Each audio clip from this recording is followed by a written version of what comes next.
කවදා හරි කවුරු හරි මිනිහෙක් අයිස් ගහන්න පටන් ගත්ත දවස තමයි ඒ මිනිහා ජීවත් වෙන එක නවත්තන දවස වෙන්නේ. අපේ මොළයේ තියෙන එක කොටසක් එතනින් තමයි සතුටේ හෝමෝනය ස්‍රාවය කරන්නේ. ඒ කොටසේ සෛල වලින් තමයි ඩොපමීන් කියන හෝමෝන් එක ක්‍රියේට් කරන්නේ. අයිස් කෙලින්ම ගිහිල්ලා ඩොපමීන් හෝමෝනේ හදන ඒරියාස් අවුස්සනවා. ඩොපමීන් තමයි අපිට සතුට දනවන දේවල් නැවත කිරීමේ ආස්වාදය ගැන කියලා දෙන්නේ. ආස හිතන දෙයක් කරන එක, ස්පෝර්ට්ස් කරන එක, ආදරේ කරන එක.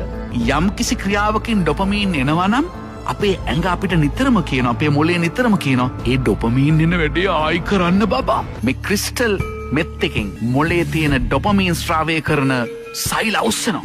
මොලේ ජීවිත කාලයටම හදපු නැති ඩොපමීන් ප්‍රමාණයක් එක මොහොතේ හදනවා. මේවා සිස්ටම් එකට ආපු ගමන් පුදුම ප්‍රීතියක් දැනෙනවලු, පුදුම ආතල්ලක් දැනෙනවලු, මහන්සිය දැනෙන්නේ නැහැලු. කික් එක ඉස්සිලා ගැස්සිලා වික්ෂිප්ත වෙලා පුදුම වෙලා එන ඕන දෙයක් පැය ගණන් දවස් ගණන් කරන්න පුළුවන්. මේක හරියට වැඩවසම් යුගයේ මරව වැඩ ගන්නවා වගේ මොලෙක් ටික දවසක් ගියාට පස්සේ මේ සෛල වලට මහන්සි කාලයක් යද්දී ස්වභාවික යාන්ත්‍රණයෙන් ඩොපමීන් හදන එක නවතිනවා. දැන් වැඩ කරන්නේ කෙමිකල් එකට විතරයි. තවදුරටත් ස්වභාවික යාන්ත්‍රණය යටතේ ඩොපමීන් හදාගන්න මේ සෛල වලට බැරි වෙනවා. අයිස් ටිකක් ගැහුවොත් විතරක් අමාරුවෙන් ඩොපමීන් කොහොම හරි ටිකක් හදනවා. ඒවා වැඩ කරන්නේ තවදුරටත් කෙමිකල් වලට විතරමයි. ඒ දුක නිසායි මේකට ඇබ්බැහි වෙච්ච මිනිහෙක් ආපහු ඒක ඉල්ලන්නේ නැතුව අයිස් වලට තියෙන ආසාවක් හින්දා නෙමෙයි. අඬනවා, වැළපෙනවා, ඔළුව බ්‍රේන් එක කෑ ගහනවා ඉල්ලලා. ජීවත් වෙන්න ඒක ඉල්ලන්නේ දැන්. නැතුව තවදුරටත් ඩොපමීන් හොයන්න නෙමෙයි. හිතන්න මොන දුකක්ද කියලා.